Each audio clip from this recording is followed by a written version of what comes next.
Demand as the resident of Isiolo during tomorrow's third reading for Parliament, our representative who are specifically Isiolo North MP, Honorable Samal, Women Representative, Honorable Mumina, and Isiolo South MP, Honorable Tubi.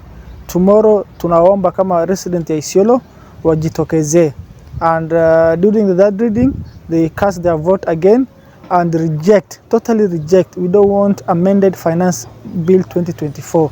We want it to be rejected. We are saying this because this administration they're trying to tax us. Na sisi tumesema punda amechoka. You know, this money they are looking for as the administration, they can get it through reduction of corruption. The former president was on the record saying that we are losing 2 billion shilling per day.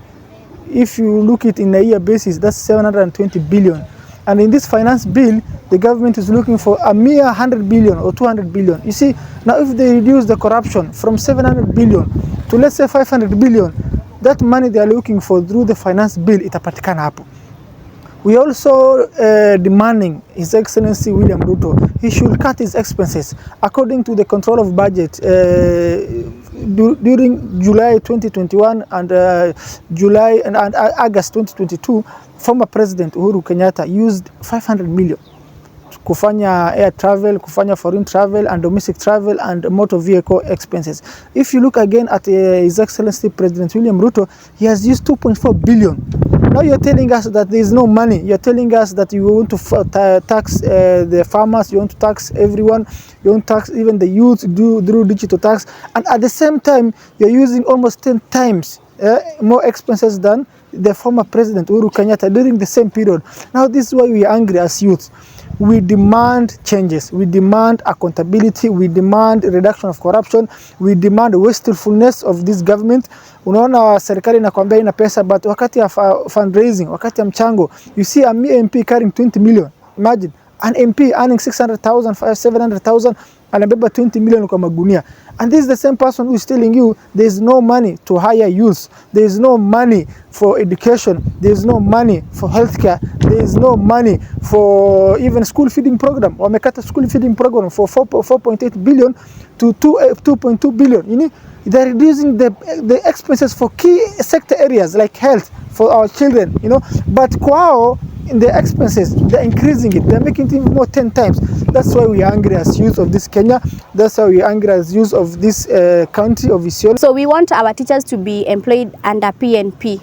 That is permanent and pensionable terms. Why am I rejecting the financial bill?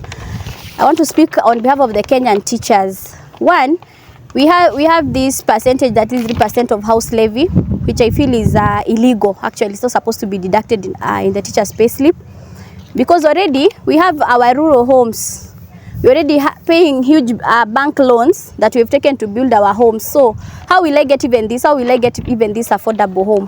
What are the terms and conditions for you to acquire it? Then we have the pension taxes. We call it in our payslip, they call it Provident Fund.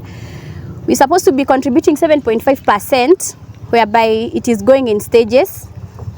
And I feel it's not, in as much as we are being told to give money for our retirement, what is the point of having an NSSF, and also having Provident Fund? We are being taxed twice. So let's have one taxable. We are not saying we should not tax. We need to be taxed, yes, but it should be one. I look at the issue of NHIF, which is now being called SHIF. It's supposed to commence on it was supposed to commence on 1st March 2024, but of course because of what is happening right now, it has not started. You will see our CS Health Nakumicha saying it will be a comprehensive cover. But the question is, teachers have AON minute and we have that NHIF or SHIF, whatever they will be changing it to. Why are we having two health covers? Why are we being taxed for the two health covers? So we need one comprehensive. We are not against it, but we need one comprehensive. Then I want to talk to my MPs. We saw our women rep voting yes. Our area MP Isiolo North was not there, he was absent.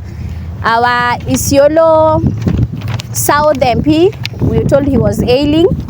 But the question is, you people are doing your businesses out there, but you're not ready to represent the people who voted you in.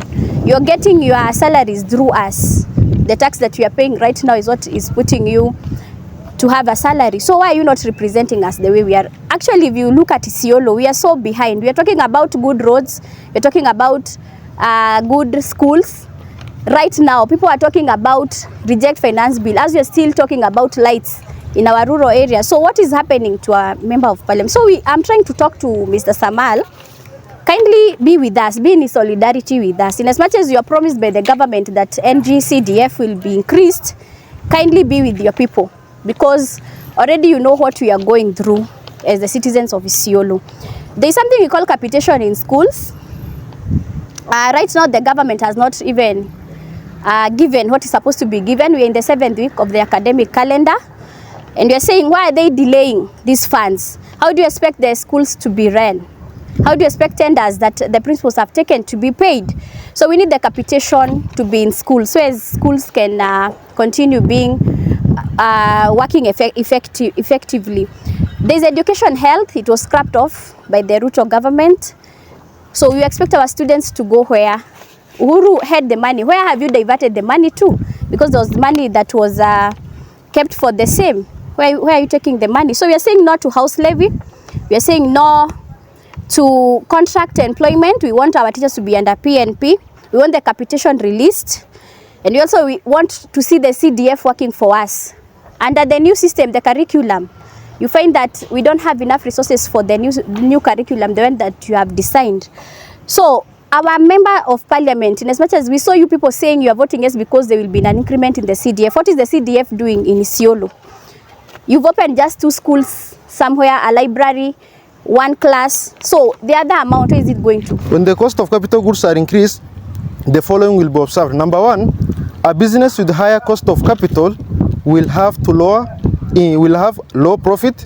Number 2, investors take it as a warning, as it lays down high risk to capital structure. To conclude my point, I also want to call upon our members. It is either mambo ni mawili. It is either you go to the parliament, you represent your people by voting no, or you go to the parliament, go against your people, support those who have given you something. And once you do that, please don't dare coming back again to Isiolo, because we will handle you in a manner that you will not like. Yes, so our leaders, please, you still have chances to improve. Yeah, you are above that. So on Samal, you have never been in parliament, buying buses and constructing classes. You are not limited to that only. You also have that right to go to parliament and represent people of Isiolo North.